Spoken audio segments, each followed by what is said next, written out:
বানাইছস তো একটা কুত্তা বিরিয়ানি, আবার তোরা বড় বড় কথা বলিস। তোদের আসলে লজ্জা শরম নাই।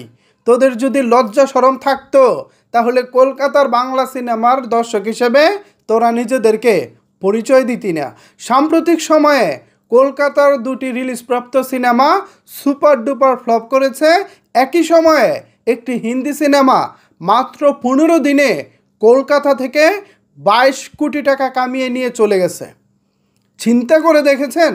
চোরের মায়ের বড় গলা। যাদের স্টেটে বাংলা ছবি চলে না, যারা বাংলা ছবিকে পৃষ্ঠপোষকতা করে না, তারা এখন এসেছে খাদান নিয়ে চাপাবাজি করতে। আর এই শাকিব খানের সঙ্গে টক্কর দিতে গেলে তোদের নায়কদের যেমন আবার জন্ম নিতে হবে, তেমনই করে তোদের দর্শকদেরকেও আরও কয়েকবার জন্ম নিতে হবে। আর আমি যদি ভুল বলে থাকি তাহলে খাদানকে তোরা 50 কোটির দরকার নাই, 56 কোটির দরকার নাই। শাকিব খানের তুফান তো 56 কোটি টাকা বিজনেস করেছে। আমার 56 কোটির দরকার নাই, আমার 50 কোটিরও দরকার নাই। জাস্ট ওই যে হিন্দি ছবিটা কিছুদিন আগে, মানে এই যে গত 15-20 দিন বা 1 মাসের যে ছবিটা 22 কোটি টাকা কলকাতা থেকে কামিয়েছে, সেই ছবিটার সমান তোরা পারলে খাদানের বিজনেস করে দেখাবি। তাহলে বুঝবো যে না, তোরা সত্যিকার অর্থে বাংলা ছবির দর্শক, তোরা তোদের দেবদাকে ভালোবাসিস। আর যদি তোরা এই 22 কোটি ইনকাম দেখাতে না পারিস তাহলে কিন্তু এই কুত্তা বিরিয়ানি কুত্তা দিয়ে তোদেরকে জোর জোর করে খাওয়াবো। আবার চাপাবাজি করিস। আমরা আমাদের প্রিয় নায়ককে, প্রিয় তারকাকে কতটা ভালোবাসি তার প্রমাণ আমরা সিনেমা হলে গিয়ে দেখাই। এই ফেসবুকে নোংরা ভাষা ব্যবহার করে প্রিয় তারকাকে কখনো উপরে তোলা যায় না। ভিউয়ার্স, আমি কেন কথাগুলো বলতেছি জানেন? কলকাতার দেবের কিছু ভক্ত রয়েছে, তারা এতটা নোংরা, তাদের মুখের ভাষা এতটা খারাপ, আমার মাঝে মধ্যে মনে হয় তাদের ভাষা শুনলে মনে হয় তাদের জন্ম হয়তো স্টেশনে, অথবা তাদের জন্ম রাস্তাঘাটের কোনো নর্দমায়, অথবা এরা সত্যিকার অর্থেই রাস্তাঘাটের নর্দমার কীট। তা না হলে এদের ভাষা এমন হবে কেন? এরা যদি বৈধভাবে জন্মগ্রহণ করতো তাহলে নিশ্চয়ই এদের ভাষা এত জঘন্য হতো না। যে কোনো বিষয়ের পজিটিভ নেগেটিভ দিক আছে। নেগেটিভ দিক কিংবা পজিটিভ দিক যৌক্তিকভাবে তোরা তুলে ধর। যে কেউ যদি ভুল কিছু করে থাকে তাকে ভুল শুধরানোর জন্য কিংবা তাকে ভুল প্রমাণ করার জন্য যৌক্তিকভাবে তোর জায়গা থেকে তুই অবস্থান নিবি। এখন সেই অবস্থান নিতে না পেরে বা সেই অবস্থান না নিয়ে নোংরাভাবে তোরা নোংরামি করবি, তা তো হতে পারে না।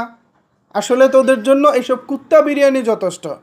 আর যদি এই ছবি কুত্তা বিরিয়ানি না হয় তাহলে তোরা 22 কোটি টাকার বিজনেস করে দেখাবি। তাহলে আমরা ধরে নিব এই ছবিটা সত্যিকার অর্থে কুত্তা বিরিয়ানি ছিল না, এই ছবিটা ভালো বিরিয়ানি ছিল, একেবারে খাসির গোস্ত দিয়ে বিরিয়ানি করা।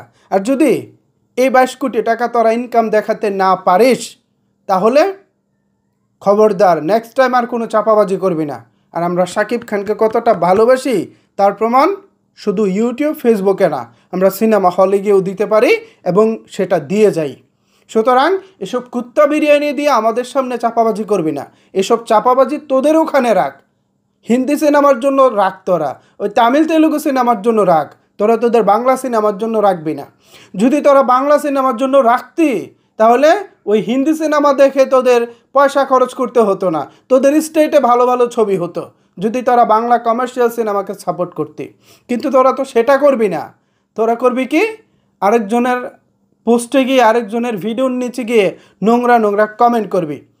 সত্যি মাঝে মধ্যে যে আমরা শুনি যে ভারতবর্ষের তোরা হচ্ছস 3য় 4র্থ শ্রেণীর নাগরিক, তোদের সাথে তর্ক করাটা আসলে যে কোনো জেন্টালম্যানের জন্য বোকামি। কিন্তু তারপরও তোরা যেহেতু বাংলায় কথা বলিস, আমরাও বাংলায় কথা বলি, সেক্ষেত্রে তোরা যে ভুলভালটা বলিস তার কাউন্টার তো আমাদেরকে দিতেই হয়। কিন্তু সেটাও ভালো বিরিয়ানি দিয়ে, ভালো প্রোডাক্ট দিয়ে আমাদেরকে চ্যালেঞ্জ করবি। এসব কুত্তা বিরিয়ানি দিয়ে আমাদেরকে চ্যালেঞ্জ করবি না।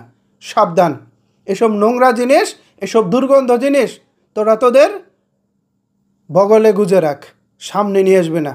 সামনে নিয়ে আসলেই দুর্গন্ধ ছড়াবে।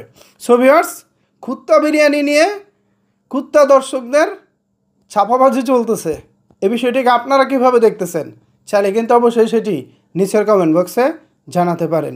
ধন্যবাদ সবাইকে সম্পূর্ণ ভিডিওটি দেখার জন্য।